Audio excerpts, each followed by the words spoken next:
Assalamualaikum warahmatullahi wabarakatuh. Terima kasih teman-teman masih stay bersama saya, masih mau lihat video saya. Yang belum kenal, salam kenal. Nama saya Muhammad Rida. Jadi saya juga mencoba mengaktifkan diri sebagai seorang YouTuber. Semoga konten-konten saya bermanfaat ya buat teman-teman semua. Saya lebih suka sih sharing-sharing mengenai hal yang memotivasi kita semuanya dan bisa mengupgrade bareng-bareng, karena juga saya sekarang ada di posisi yang dibilang susah juga enggak juga, cuma pengalaman-pengalaman yang saya dapati mudah-mudahan bisa bermanfaat bagi kita semuanya. Oke.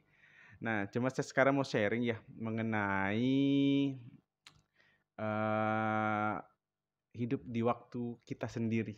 Asik. Sebelumnya yang belum subscribe silahkan subscribe. Alhamdulillah sudah 1.800-an subscribers. Mudah-mudahan bisa nyentuh 2.000 lagi dan terus naik. Semoga bermanfaat terus. Nah, di sini saya mau sharing kepada teman-teman semua. Teman-teman pernah ngerasa nggak sih kayak usia udah segini, udah kepala dua mungkin, udah 20-an, tapi kayaknya biasa-biasa aja, B aja hidup gue. B aja, nggak ada upgrade peningkatan yang jelas dan sebagainya. Nah, kalau itu masalahnya teman-teman, video yang sebelumnya bisa dijadikan contoh. Cuma ketika masalahnya teman-teman ialah di usia segini belum mencapai apa-apa, kesannya seperti itu. Padahal teman-teman sudah mencoba mengkonsistenkan diri dengan suatu aktivitas yang yang jelas ya. Misalnya teman-teman mau jadi YouTuber, tapi belum dapat apa-apa sampai hari ini. Nah, sekarang ataupun jadi apapun yang teman-teman mau, tapi belum tercapai sampai hari ini. Nah, sekarang saya mau cerita pengalaman sih tentang orang-orang di sekitar saya juga. Yang alhamdulillah ternyata kesuksesan itu dari pengalaman orang ini saya bisa mengambil beberapa kesimpulan yang intinya sih bahwa kesuksesan itu setiap orang itu beda-beda pencapaian tahun-tahun pencapaiannya. Sederhananya seperti itu. Ada mungkin yang 30 tahun baru mereka menjadi tokoh apa, misalnya jadi kepala daerah misalnya. 40 tahun juga ada yang 50 tahun baru bisa kepala daerah, atau mungkin usia 30-an mereka jadi pemimpin lembaga negara ataupun semacamnya, ataupun pemimpin-pemimpin yang berpenghasilan mungkin 2 digit, sekitar 10 juta ke atas penghasilannya. Nah, tapi apa yang mereka lakukan, apa yang mereka hadapi, apa yang mereka rasakan sampai akhirnya mereka semua bisa mencapai di posisi tersebut. Yang saya perhatikan ialah dari orang-orang yang saya lihat, yang saya perhatikan, yang pasti tetap resistensi di dunianya mereka, di dunianya mereka masing-masing yang mereka geluti. Mereka jalan saja sebagaimana yang mestinya mereka harus jalani. Nggak ada rasa-rasa ingin udah stop aja lah, bosen ngapain, nggak jadi apa-apa juga ya kan. Tapi yang saya bisa lihat di sini ialah teman-teman orang-orang tersebut mereka konsisten terus mengupgrade diri dan mensyukuri apa yang mereka telah capai. Teman-teman pernah nggak sih ngerasa kalau selama perjalanan teman-teman menjadi seorang apapun profesionalitas teman-teman itu telah mencapai beberapa hal yang sangat perlu disyukuri, karena banyak orang yang nggak bisa mencapai posisi-posisi seperti itu. Misalnya teman-teman seorang YouTuber lah misalnya ya, teman-teman dan waktu sih kayak bisa mencapai 1.000 subscriber, namun ada rasa jenuh akhirnya berhenti. Padahal kalau terus bisa lebih cepat lagi naiknya karena ada konsistensi di situ. Nah, begitu juga di lembaga lain.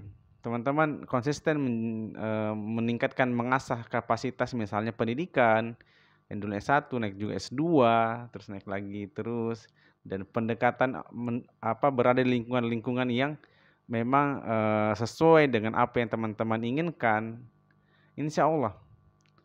Nah, masalahnya sekarang, apakah kita menjadi orang yang seperti itu?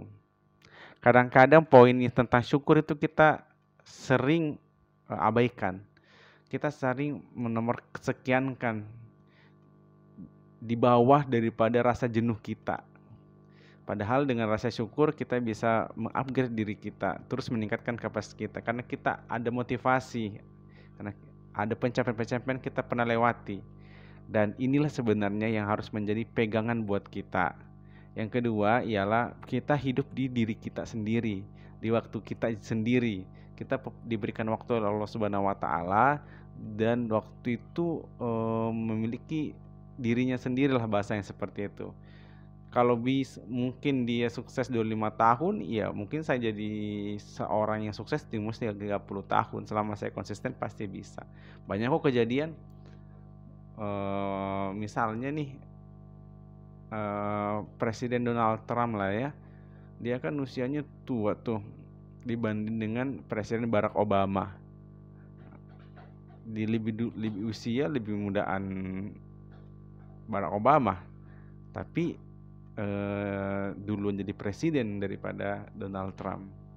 Tapi intinya sama-sama jadi presiden juga, mencapai juga tujuannya masing-masing. Nah sekarang kita mensyukuri nggak apa yang udah kita capai sekarang, bersabar nggak nantinya, karena syukur dan sabar itu kalau ibarat burung ya, itu jadi sayapnya, jadi dua sayap itu yang saling menguatkan, saling memaksimalkan satu dengan yang lainnya. Nggak mungkin lah burung terbang dengan satu sayap aja kan. Nah sekarang apakah kita mau bersyukur seperti itu menjalani hidup?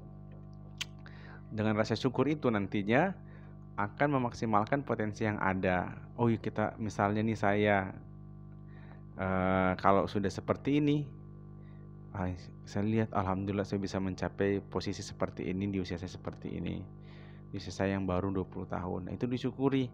Nah, dari syukur itu nanti insya Allah bisa memotivasi kita lagi untuk terus melanjutkan agenda kita. Daripada kita jenuh meratapi diri kok belum sampai kayak teman-teman saya, ya teman-teman Anda ya itulah dunianya dia. Nah, belajar juga dari dia bagaimana mencapai itu. Cuma masalahnya jangan selalu menjadikan teman kita hal-hal yang akhirnya membuat kita down. Ya, jadi sebentar. Nah, jadi intinya itu sih apa yang bisa saya sampaikan pada kesempatan kali ini. Semoga rasa syukur dan rasa sabar kita bisa menguatkan kita untuk terus upgrade, meningkatkan kapasitas kita.